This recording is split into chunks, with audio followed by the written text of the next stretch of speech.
1Corinthians7. Now for the matters you wrote about, it is good for a man not to marry.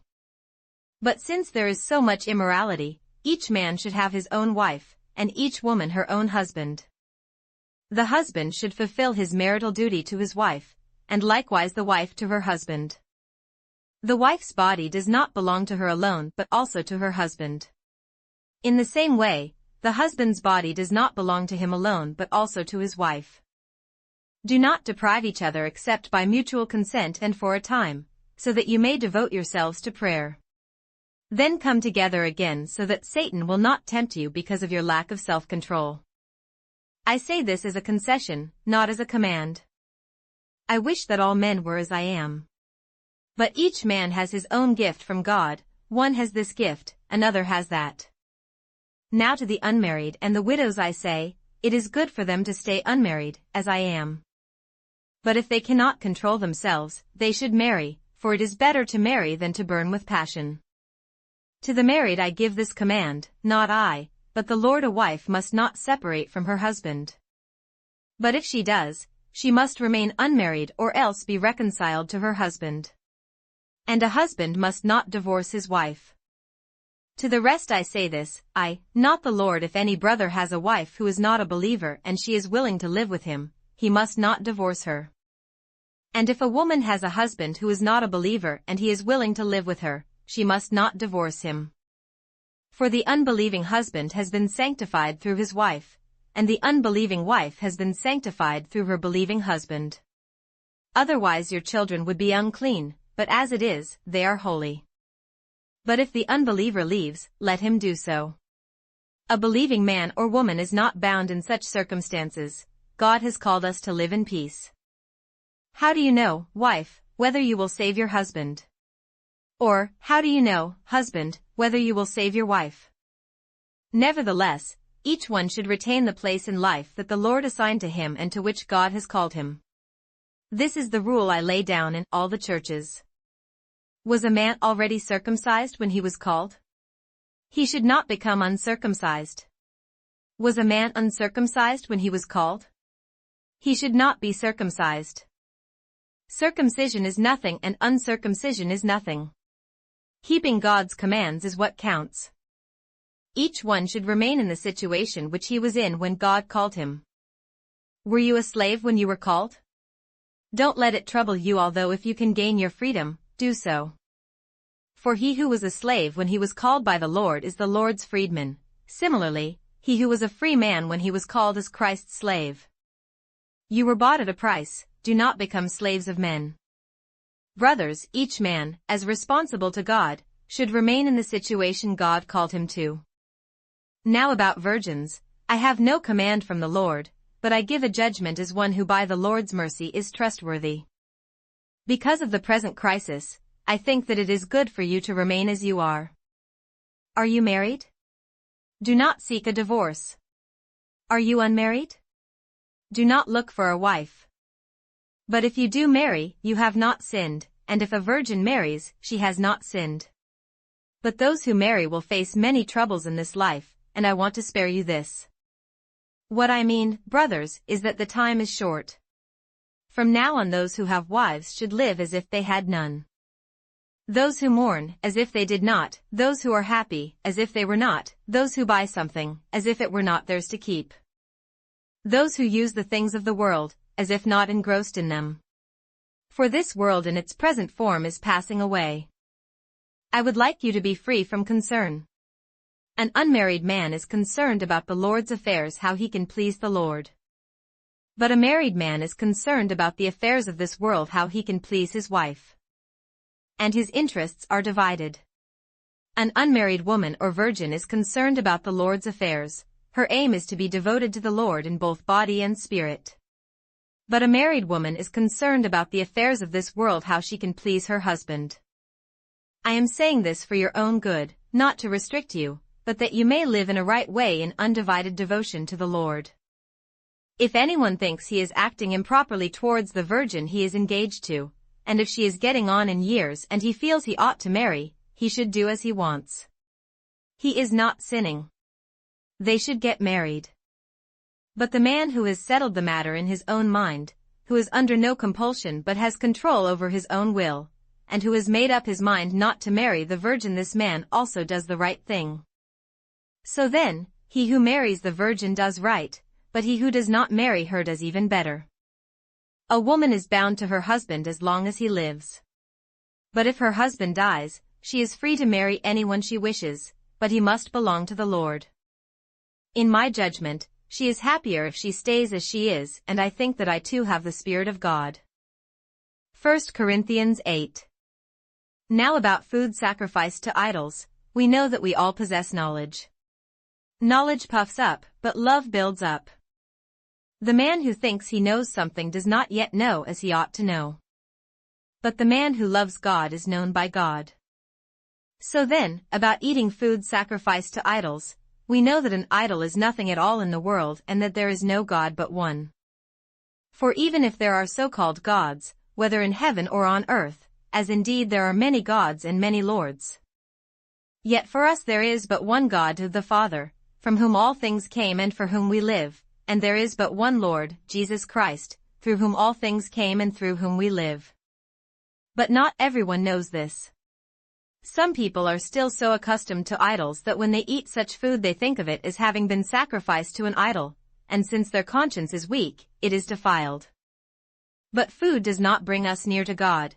We are no worse if we do not eat, and no better if we do. Be careful, however, that the exercise of your freedom does not become a stumbling block to the weak. For if anyone with a weak conscience sees you who have this knowledge eating in an idol's temple, won't he be emboldened to eat what has been sacrificed to idols? So this weak brother, for whom Christ died, is destroyed by your knowledge. When you sin against your brothers in this way and wound their weak conscience, you sin against Christ. Therefore, if what I eat causes my brother to fall into sin, I will never eat meat again, so that I will not cause him to fall. Numbers 33. Here are the stages in the journey of the Israelites when they came out of Egypt by divisions under the leadership of Moses and Aaron. At the Lord's command, Moses recorded the stages in their journey. This is their journey by stages.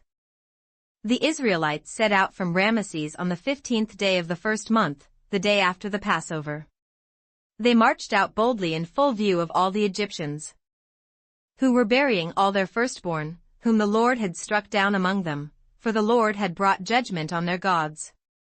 The Israelites left Ramesses and camped at Sukkos. They left Sukkos and camped at Etham, on the edge of the desert. They left Etham, turned back to Pi-Hahiroth, to the east of Baal-Zephon, and camped near Migdol. They left Pi-Hahiroth and passed through the sea into the desert, and when they had traveled for 3 days in the desert of Etham, they camped at Marah. They left Marah and went to Elim, where there were 12 springs and 70 palm trees, and they camped there. They left Elim and camped by the Red Sea. They left the Red Sea and camped in the desert of Sin. They left the desert of Sin and camped at Dophkah. They left Dophkah and camped at Alush.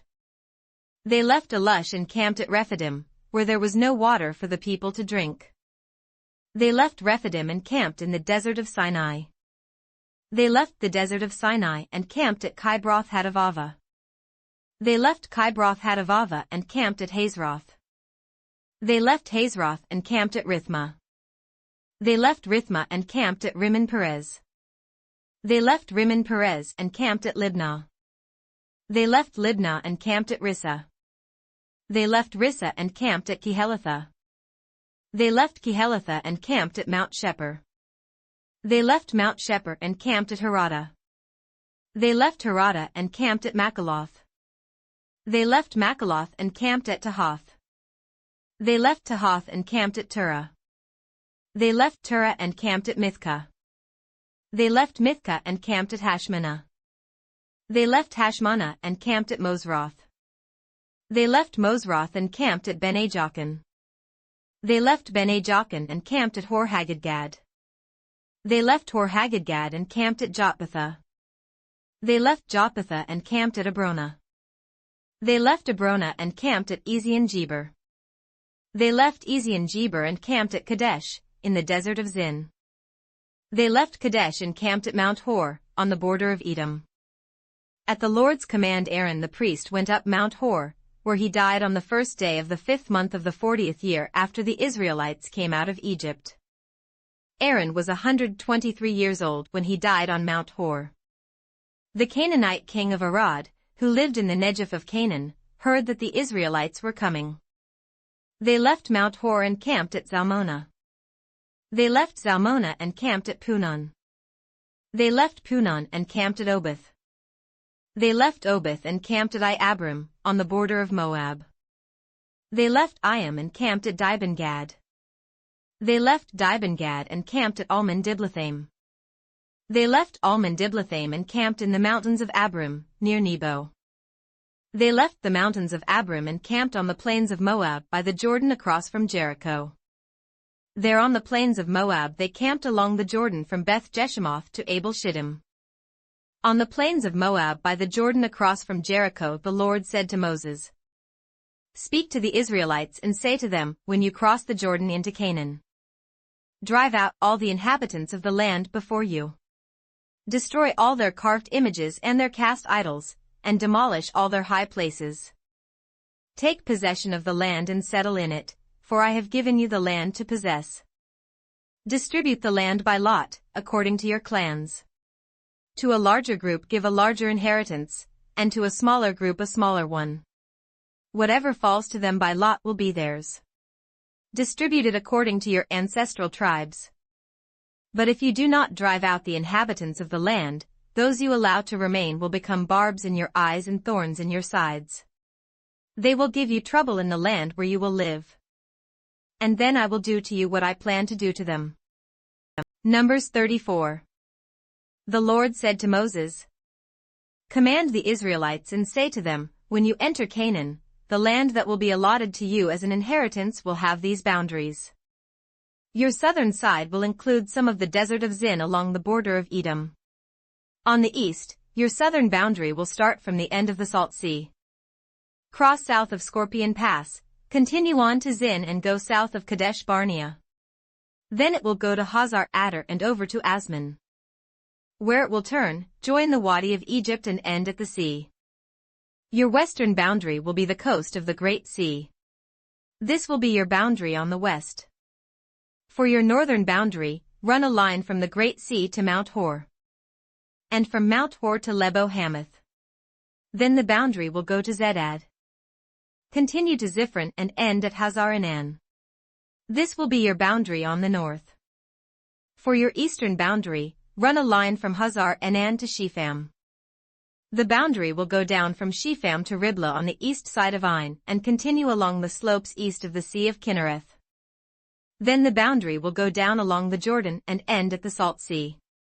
This will be your land, with its boundaries on every side." Moses commanded the Israelites, "Assign this land by lot as an inheritance. The Lord has ordered that it be given to the 9½ tribes.